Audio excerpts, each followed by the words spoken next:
Hello and welcome to our channel the complete funda समस्त को स्वागत करछे हम चैनल को। ओटीईटी पास प्रमाणपत्र जालियात मामला जोटा कि 40 गणशिक्षक निर्दोष खलास होती।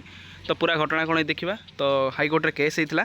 तो ओटीईटी रिलेटेड आपर जेहेतु केसटी थिला से आम देखा कौन अच्छी देखा आउ केते जन जो टीचर मानक अरेस्ट करा कौन होता देखा। वीडियो को स्टार्ट करने पूर्व समस्त बहुमात्रा वीडियो शेयर और चैनल को सब्सक्राइब करेंगे। देखो आउ टेलीग्राम रे लिंक अच्छी चाहिए आप जॉइन हो पारे। सब इनफॉरमेशन सब जिनस आप चैनल प्रथम पाइपर। देखो बौद्ध प्रथम श्रेणी विचार विभाग दंडादेश सुस्मिता प्रियदर्शनी गुरुवार चाकरी नियमित ओटीईटी प्रमाण सर्विस ओटीईटी जोटा आम कहते प्रमाणपत्र जालियाती मामलें विचार करी निजर राय प्रकाश कर राय अभियुक्त 40 जन गणशिक्षक शिक्षयित्री प्रमाण अभाव निर्दोष खलास कर मामलार प्रकाश जे बौद्ध जिलार विभिन्न विद्यालय गणशिक्षक भाव में कार्य कर 40 जन शिक्षक चाकरी नियमित सर्वशिक्षा अभियान प्रकल्प जिला प्रकल्प संयोजक कार्यालय ओटीईटी पास परीक्षा पत्र प्रमाणपत्र दाखल करते प्रमाणपत्र जाल थिबा संदेह करी बोर्ड ऑफ सेकेंडरी को जांच पाई जिला विभाग पक्षर पठा जाइतिला। ताने जिला विभाग करथिला कोन कि हुए तो ये टीचर माने जाल रे जिनस करछन सेति माने पठा जाइतिला। उक्त प्रमाणपत्र बोर्ड ऑफ सेकेंडरी पक्षर जांच पर जाल थिबा नै जिला शिक्षा विभाग को जना जाइतिला। ताले बोर्ड ऑफ सेकेंडरी एजुकेशन कौन कहता है आपण मानकर जाल अच्छी तो सेटा जना जाइतिला।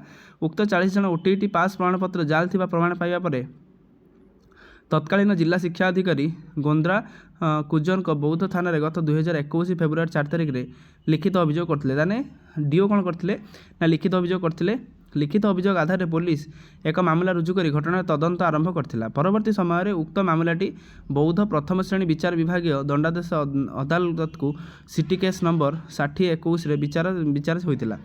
सरकार पक्षर 10 जन साक्षी बयान भित्ति कर अदालत को प्रमाण अभाव उक्त 40 जन गणशिक्षकों को निर्दोष खलास कर कहबार उद्देश्य जो 40 जन जो टीचर जो थे निर्दोष खलास कर गणशिक्षक पक्षर आईनजीवी अशोक कुमार साहू और राजीव कुमार दलाल मामला को परिचालना करते। ताले हुए तो यहाँ बीएससी भूल अच्छी कि कौन अच्छी जेहेतु प्रमाणपत्र ना से निर्दोष खलास कर जेहेतु निर्दोष खलास कर कौन किसी माने करप्शन में जड़ित नहांती आ सर्टिफिकेट वैलिड अच्छी जो थी कि निर्दोष से खलास कर मतलब आपंकर यहाँ रोचे।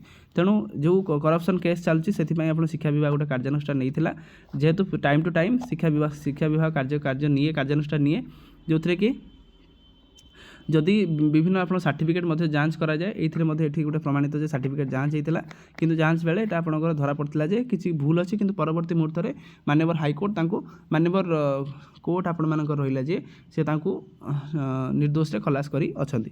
तेणु ये आजिकार अपडेट समस्त बहुमात्रा वीडियो शेयर करेंगे चैनल को सब्सक्राइब करेंगे जहाँद्वारा कि वीडियो नेक्स्ट अपडेट आप बाहर पहुँच पारे। Thank you. देखा आप नेक्स्ट वीडियो।